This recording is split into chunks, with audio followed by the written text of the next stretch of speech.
We have some big news to go over today. The Milwaukee Bucks have made multiple signings, including one sneaky signing in particular that has fans fired up. To break down these new moves, but also discuss some wild new reports that have dropped surrounding Giannis as the media keeps portraying one narrative that has fans fired up. A ton to go over on this episode, but before we get into it all, ladies and gentlemen, if you're a part of the percentage who aren't subscribed to the channel, quick reminder to hit that subscribe button. About 70% of you who are watching right now aren't subscribed. Folks, the Bucks continue to make moves. They made multiple moves yesterday. They signed AJ Green. They got rid of a couple of one key player as well. I had a video on that yesterday. But let's transition into some more updates here because, folks, they keep getting crazier and crazier. Now, in case you missed it, yesterday we know they signed AJ Green, an absolute robbery. But they also lost in the sauce here late last night into this morning, agreed to multiple signings. I want to focus on one here. You can see Davis has agreed to a deal with the Bucks on Thursday. Michael Scotto of the USA Today reports the terms of the deal are currently unclear, but this is likely an Exhibit 10 contract for the former lottery pick. As long as the Bucks are at full strength, he will likely be cut and sent to the G League. And I want to dive into this specific signing and what it can mean going forward. Now, you're probably looking at it and thinking, okay, Exhibit 10 contract most likely. Will he make an impact at the NBA level? Maybe, maybe not. I want to dive into this because there is a ton, and of course, his name is Johnny Davis, in case you didn't know. They also signed Jeremiah Tillman, who we'll dive into later in the video. But Johnny Davis is a very interesting player. He was a former highly touted prospect, a highly touted pick, and now for the Milwaukee Bucks, let's assume for sake of this video that it's an Exhibit 10 contract and he'll be on the way to the G League. They now have some not only depth in the G League, but someone that they could convert to a two-way contract at some point. They could, of course, make an effort to go out there, and if he plays really well in the G League, sign. We've seen across the NBA, especially as of late, more and more players that are getting signed to Exhibit 10 deals, getting signed to summer league contracts, two-way contracts, actually making an impact at the NBA level just because of a change of scheme, a change of obviously scenery for these guys. I mean, you look at the Toronto Raptors, they had a ton of players that weren't necessarily draft picks that were signed afterwards, whether it's Exhibit 10 two-way deals, and they ended up being fairly useful role players. And now in this case, if you look at it from the Bucks perspective, this player in particular is pretty interesting, and he actually has some NBA experience, which is a little bit different than Jeremiah Tillman, who we'll dive into later. He's a big man. Of course, Johnny Davis is a shooting guard. His rookie year, again, highly touted prospect, averaged 6 points a game, shot pretty poorly from three and the field, slowly started to improve over his next couple years. But last year alone, he played 34 games. So this isn't someone that just didn't play in the NBA, hasn't been involved at all at the NBA level. This is someone that was highly touted as a prospect, was drafted in the first round, and then was given a bit of run for a Washington Wizards team that, let's be quite honest here, very bad, right? Horrible team. And you can question their development skills. Can they actually develop any players? Is that why Johnny Davis hasn't been able to maybe take the next step, take the next leap? He has some okay, not NBA stats. I mean, his rookie year was his best, at least as it pertains to point production. But at the end of the day, the efficiency was bad, and he didn't really do too much out there defensively. However, for someone that, was a number 10, it's a lottery pick, a number 10 overall pick in the 2022 draft. This is 3 years ago, now later, that the Bucks are able to get a lottery pick without even having to, sign him to a two-way, nothing towards their cap hit. He's originally from Wisconsin and played college basketball for the University of Wisconsin. After 2 seasons there, went 10th to the Wizards, but he never lived up to the hype. Kind of going through his career a little bit, he was traded to the Memphis Grizzlies midway through his 3rd season with Washington, but was then released just after a couple weeks, and he didn't actually get into a game for the Grizzlies, which is why, of course, you can see here his last appearance in the NBA was with the Wizards.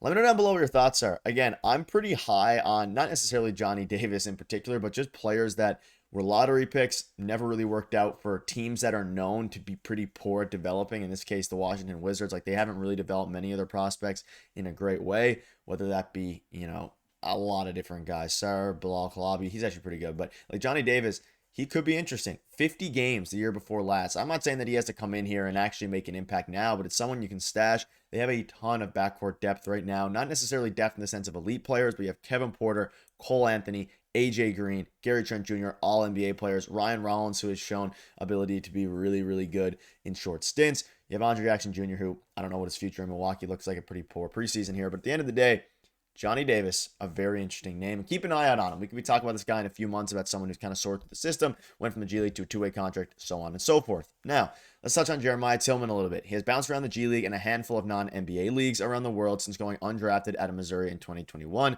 most recently playing for the Shenzhen Leopards in China during the 2024-2025 season. He's also going to be, of course, sent to the G League. He had some interesting stats in college. The last, recorded stats here in college was, of course, 2020, 2021. He was decent, right? He's a big man. He's a rebounder. I'm less excited about this player just because a bit less upside, right? He went undrafted, and that's not to say players who are undrafted lack upside, but in this case, I think Johnny Davis is the prize piece here out of the signings. And you might be saying again, no need to be hype about this. He's not going to do anything, Johnny Davis. I've just seen it a handful of times. You think back to the Lakers last year. They signed Jordan Goodwin to a two-way contract. He had an impact down the stretch to help the Lakers get to the playoffs and get the top 4 seed. And then, of course, they let go of him. They waived him this year, and he was performing really well in the preseason, putting up like 21 points a game. So you never know what happens with a lot of these players. But let me know if you're excited about either one of them. Again, not going to make an impact at the very beginning. Of course, they just signed AJ Green, which solidifies the backcourt. And I suspect, like me and Jack talked about yesterday, that AJ Green is going to be the starting shooting guard going forward for this team after a little bit of run from Gary Trent Jr. Doc Rivers hasn't confirmed yet whether it's Gary Trent or AJ Green. We do know Kevin Porter's in the starting lineup. I would assume it's going to be Gary Trent Jr. because of his NBA experience, just getting that extra bit of run there in the starting 2 spot. But you never know. And then, of course, you have Cole Anthony, a lot of things there. But let me know what your thoughts are on Johnny Davis. Now, I want to dive into some more, an article that popped up on the feed today that I wanted to dive into, not because I think it's going to happen, but just that the narrative continues to get, more hilarious. Now, recently, we know Giannis Antetokounmpo spoke out and said he wants to retire, not in Milwaukee, but potentially in Greece, and that sparked headlines about, okay, he wants to get traded out of Milwaukee, which ultimately sparked this, and it's interesting. The Heat were supposedly and reportedly preparing a blockbuster trade offer to the Bucks for Giannis Antetokounmpo this summer, and the full quote was, if Giannis had asked out, or rather, if Antetokounmpo had asked out, the Heat were preparing to make an offer that did not include Bam Adebayo, but it's unlikely such an offer would have been seriously considered. And for an offseason that was plagued with with trade reports for the Bucks, and of course a bunch of different things surrounding Giannis, to have this report come out, it's not really a slap in the face to us because we're keeping it, we're keeping him as Bucks fans, but Giannis, the teams are offering the Bucks supposedly offers without Bam Adebayo, which is obviously hilarious and it's ludicrous, whatever you want to call it. But also, we know the New York Knicks are supposedly one of the best teams involved in or the most prominent team involved in the Giannis sweepstakes. But I don't think they were willing to offer Brunson, Bridges, anyone like that.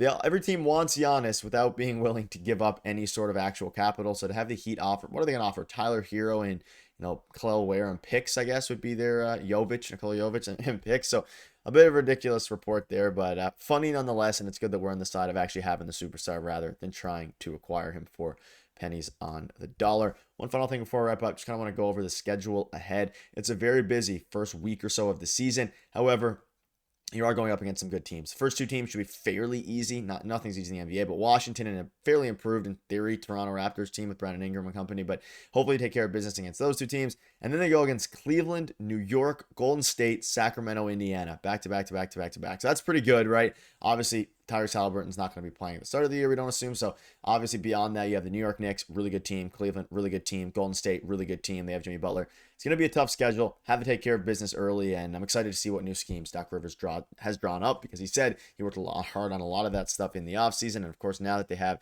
AJ Green locked up, a lot of their rotation solidified, they should be absolute beasts. But that'll wrap it up. Thank you guys for watching, and let me know down below what your thoughts are. Cheers.